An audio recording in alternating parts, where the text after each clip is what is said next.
Something is eating my neighbors. I know how it sounds, but there's just no gentler way to put it. Something is eating my neighbors.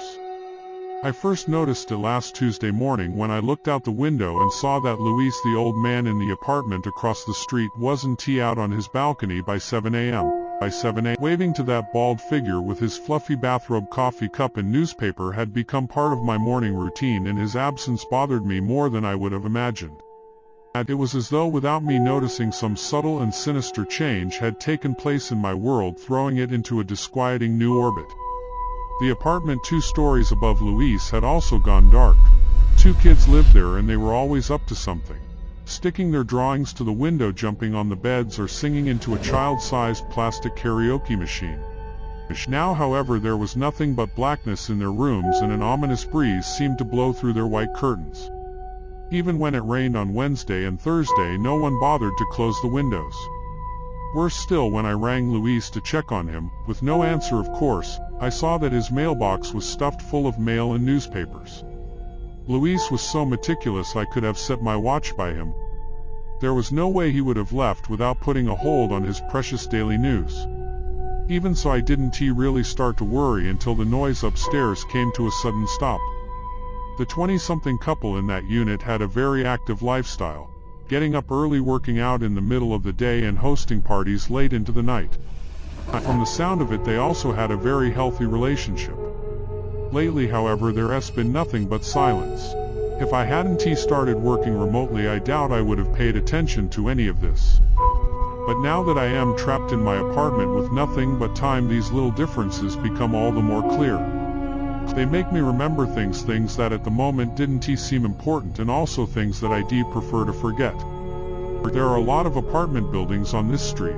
Some old, some new, without even alleys to divide them. Looking out the window, it's clear how easy it would be to move from one building to another. There are rooftop sewers and even empty gaps beneath the buildings. When I had the bathroom redone, the back wall had to be removed. A middle-aged plumber on his smoke break pointed through the gaping hole in the tile wall. The circle of pink insulation around it made the black pit in my wall look like a toothless mouth. Inside was a 3-foot gap filled with a tangle of pipes and dusty spider webs. I once pulled a rat as big as my arm out of a space like that. The plumber exhaled a cloud of smoke. Another time we found a bedroll, a bottle full of piss and dirty tissues on the other side of someone's wall. That's the thing about these gaps between buildings. Anyone or anything can live there, and there's no way to know until it's too late.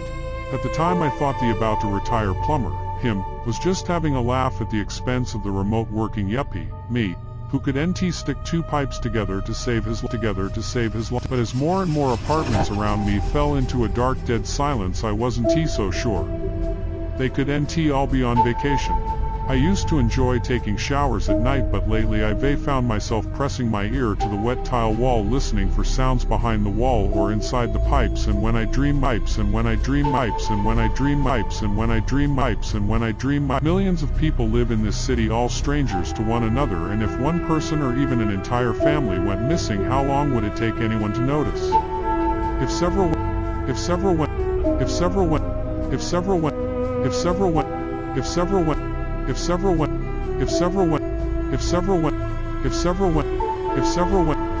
my eyes snapped open.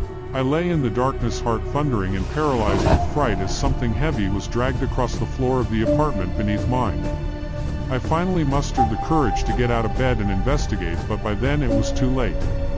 Standing in front of my neighbor's bare wooden door, I realized how alone and unarmed I truly was.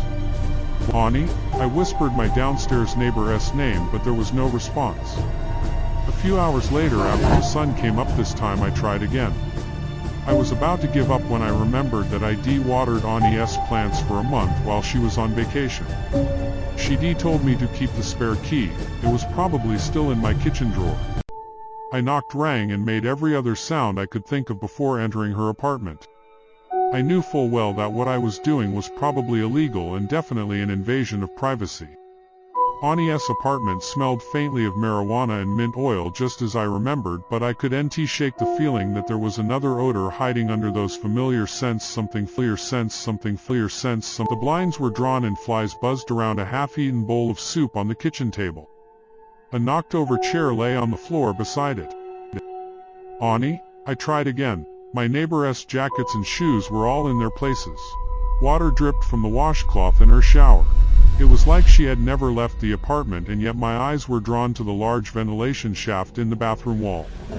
To my anxious mind, it looked like an empty eye socket, perhaps with something nameless staring out at me from the other side. The wall below it was discolored somehow. I tiptoed closer through the gloomy apartment and reached out to touch it. The wall was slick with a slimy substance that emitted that same strange odor. The floor creaked behind me. Oh, what the hell do you think you're redoing? A woman who looked like a younger version of Ani stood in the doorway, her mouth open in shock.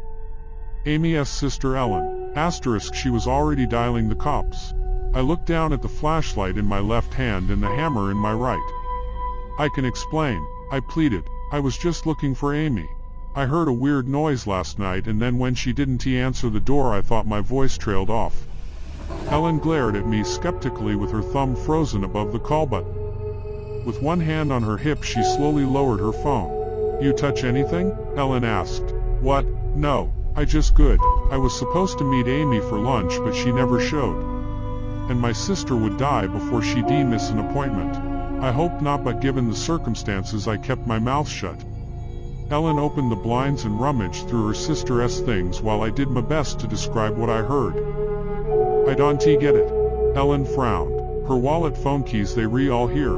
Unless Amy walked out of here in her PJs, she should be around here somewhere, but there was no sign of Amy. Not under the bed, not on the balcony. She was just gone. After an awkward mid-hallway handshake, Ellen and I parted ways. I still wasn't sure if she planned to go to the police, and if so, I didn't dare to share my theory with her, but that weird mucus was still thick on my fingers. After a fitful nap, I decided to ask the older couple across from me if they'd seen or heard anything strange. As I crossed the corridor, however, a horrible thought struck me. What if they didn't answer? What if I was the last one left alone in the building with whatever had taken Amy? The 2 minutes between my knock and Marie Puig opening her door, I dragged myself out of my paranoid thoughts and tried to smile. I told Mrs.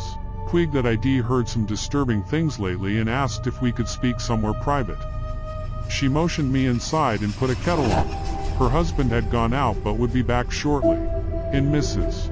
Puig's apartment, not a hair was out of place. A loud game show boomed from the television and the air smelled of lemon cleaner and fresh cookies. My own half-baked theory was starting to feel very crazy indeed.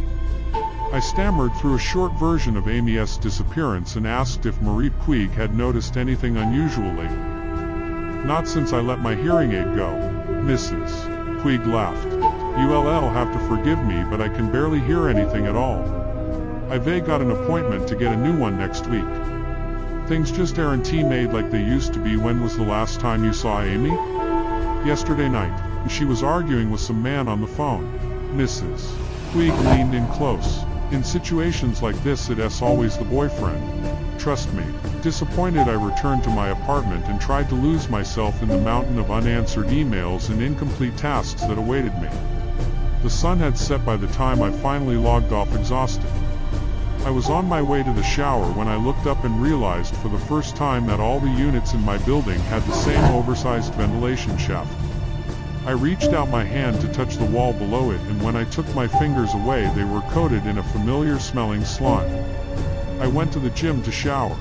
I could stomach being naked and alone with whatever might be on the other side of my wall. On my way home, I found Mrs. Puig well dressed as always, being helped into a waiting taxicab. She waved me over. I meant to tell you. She practically shouted into my ear, my husband never came back from his walk this morning. The police are combing the park for him and everything. I am going to stay with my son until things get settled down. Just thought you ought to know. With that, she was gone. A clammy, lonely sensation crept up my spine as I returned to my apartment. I could shake the feeling that maybe I ought to do the same thing. Rent a hotel room someplace, wait for all this to just blow over, but I'd have to come back eventually. And what if whatever was between the walls was still hungry when I did? Even though it was after 10 p.m. I grabbed my trusty hammer and used plywood to board up every vent, every window, every other access point to my apartment that I could think of. I didn't have to worry about noise complaints. I probably didn't have any neighbors left to disturb. Uncounted hours later, I woke up in the pitch blackness of my sealed-up apartment. My home was as dark as the dream I'd been having, another nightmare of dusty insulation and tangled pipes. A pounding sound was coming from somewhere inside my apartment. *3 methodical taps one after the other. It was no random noise. Something was trying to get in. I grabbed my flashlight, but its batteries must have died after my excursion into Amy's unit. Lost in my own apartment and unable to find a light switch, I bounced off of furniture that seemed to have moved during the night until I finally glimpsed a glow up ahead. The hallway. That's where the pounding was coming from. Daylight blinded me as I flung open my front door. A slender Asian man in a black suit and tie stood before me. "Lucas Williams?" he asked. I nodded, shielding my eyes from the painful brightness. "I am Agent Wei. I am investigating some dangerous, unusual occurrences in your neighborhood, and I believe that you might be able to help me. Can I step inside?" I let out a deep sigh of relief. The cavalry was here. The authorities had finally figured out what was going on, and they were going to take care of it.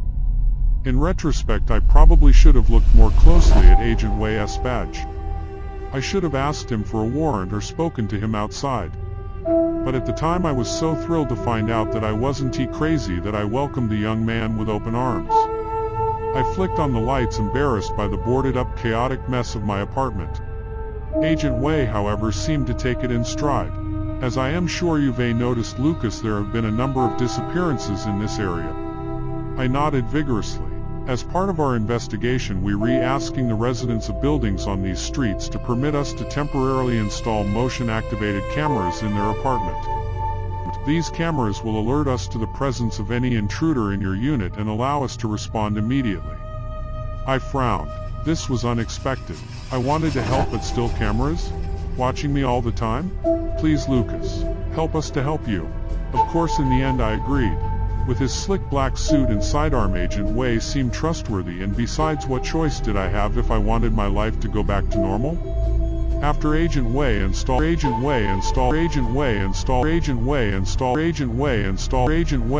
the plywood I had used to cover the ventilation shaft lay on the floor. It had fallen or been pushed out of place.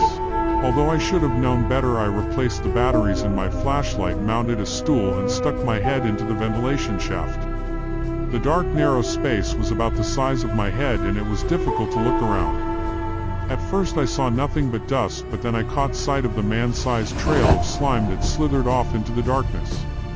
Shuddering, I replaced the plywood and doubled the amount of nails that I hammered into it. For 3 days I heard nothing from Agent Wei. As far as I could tell, there were no new disappearances either. But on the third morning I woke once again to urgent pounding on my door. I was in such a hurry to answer it that I didn't notice that the plywood covering the vent had once again fallen to the floor. "Lucas Williams?" Agent Wei asked again, as if to confirm that I was really me. "We've discovered something you need to see. May we come in?" This time Agent Wei wasn't alone. 2 more men in black suits were behind him. A dark, spindly man he called Agent Galita, and a stocky, nervous woman who went by Agent Lopez. Agent Wei seemed much more on edge than he had during his last visit. The others swept my apartment as we spoke. I started to protest, but then I remembered that the agents had already seen every corner of it anyway via their cameras. "I am going to ask you to take a survey for me, Lucas." Agent Wei sat me down at my work desk with a paper and pen. "It is very important that you answer all of the questions honestly. Can you do that for me, Lucas?" I had no idea what was going on, but I nodded. After all, what was the harm in answering a few questions? While I was busy filling in bubbles and ticking boxes, Agents Galita and Lopez scanned my walls with strange instruments.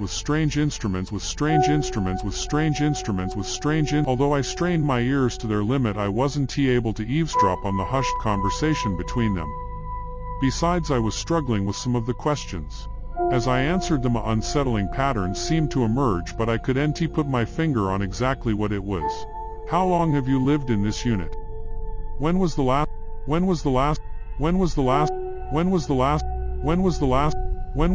Are you sure you want to do it here?" Agent Lopez was hissing to Agent Wei. It was all I heard of their conversation before Agent Wei motioned for me to sit in front of the laptop that was open in front of the kitchen table. He nodded through the answers to my survey questions as though they confirmed something he'd long suspected. As he prepared a video to play on the screen, I was uncomfortably aware of the aggressive presence of Agents Galita and Lopez behind me. Out of the corner of my eye I could see that their hands rested on their weapons. "I am going to show you a video now," Lucas, Agent Wei explained, "and I warn you what you're about to see may disturb you. Please try to remain calm." I didn't understand what I had to be disturbed about. After all, the image on the screen was me.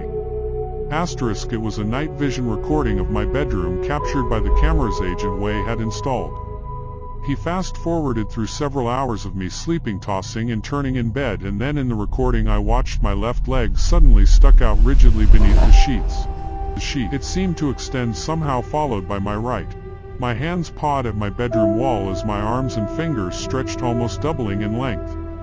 I brought my hand to my mouth as I watched the me on the screen descend into something hideous and wrong and slither across the floor toward the bathroom ventilation shaft. I was still processing the nightmarish video when Agent Wei brought up another clip. This was grainier footage from a security camera. It showed Marie Puig's husband Javier walking through a dark alley on the far side of our building. As he passed a sewer grate, a horrifically distended hand that I now recognized as my own shot up with tremendous force and grabbed his leg, dragging him down. I'd seen enough. I retched all over the floor but turned away from the puddle, immediately afraid of what, or who, I might see in it. "We re aware that you re a special case," Agent Wei was saying from what felt like very far away, "and we know that it is not your fault. For beings like you, this is part of a natural cycle that occurs every 30 years or so. We re going to get you the help you need, but there are crimes here that have to be answered for." Louise Dubois, Rachel Kellerson and her 2 children Tom and Roise, Javier Puig, Amy Martin and several off. Wait. I held up a hand weakly. "Amy Martin. That can be. I was in my apartment when she disappeared. I heard her." I fell silent as a groaning noise echoed through the pipes above us. "Fuck." Agent Lopez drew her pistol. "What?" Agent Galita responded. "That means there are 2 of them." From the darkness of the ventilation shaft in my bathroom, a pair of glowing eyes stared out at me and grinned. https://www.reddit.com/r-beardify